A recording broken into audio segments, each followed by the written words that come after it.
ناظرین، کیا آپ جانتے ہیں کہ اللہ پاک کی بنائی گئی مخلوقات میں سے ایک چھوٹی سی مخلوق ایک مچھر اگر پوری دنیا سے غائب ہو جائے تو پوری دنیا کا کیا حال ہوگا؟ تو دوستو، آپ کو بتاتا چلوں کہ مچھروں کے دنیا سے غائب ہوتے ہی پہلا ہفتہ بہت ہی پرسکون گزرے گا۔ ملیریا کے کیسز اور اس سے ہونے والی اموات ایک دم سے کم ہو جائیں گی، جبکہ دوسرے ہفتے کے شروع ہوتے ہی وہ جانور جو مچھر کو بطور خوراک استعمال کرتے ہیں سب کے سب بھوک سے مرنے لگیں گے، اور رات کے جانور دن میں انہی مچھروں کی تلاش میں ہر طرف نظر آنے لگیں گے۔ مچھروں کے غائب ہونے کے ٹھیک ایک مہینے کے بعد دریاؤں اور نالوں میں پانی زہریلا ہو جائے گا، کیونکہ مچھر پانی میں اپنا لاروا چھوڑتے ہیں جو پانی کی گندگی کو صاف کرتے ہیں، اور اس طرح مچھروں کے غائب ہونے کے کچھ ماہ کے بعد شکاری جانوروں کی اموات میں کمی واقع ہوگی، جو کہ مچھروں کے کاٹنے سے اپنی ایک خاص عمر کے بعد مر جاتے ہیں، لہٰذا ان کی آبادی میں تیزی سے اضافہ ہوگا، اور یہ شہروں کا رخ اختیار کریں گے، جس سے شہری آبادی میں کس قسم کے خطرات لاحق ہوں گے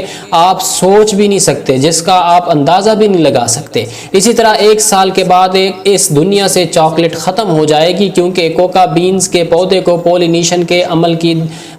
کا عمل درکار ہوتا ہے، اور یہ کیونکہ مچھر اس عمل میں مدد کرتا ہے، اور اگر مچھر ہی اس دنیا سے ختم ہو جائیں گے تو کوکا بینز کے پودے کا پولینیشن کا عمل کیسے مکمل ہوگا؟ تو ناظرین، ذرا سوچئے کہ اللہ تبارک و تعالیٰ کی بنائی گئی یہ حقیر سے حقیر تر مخلوق مچھر بھی انسانوں کے لیے کس قدر فائدہ مند ہے، جس کے نہ ہونے سے دنیا کا نظام، دنیا کا انتظام درہم برہم ہو سکتا ہے۔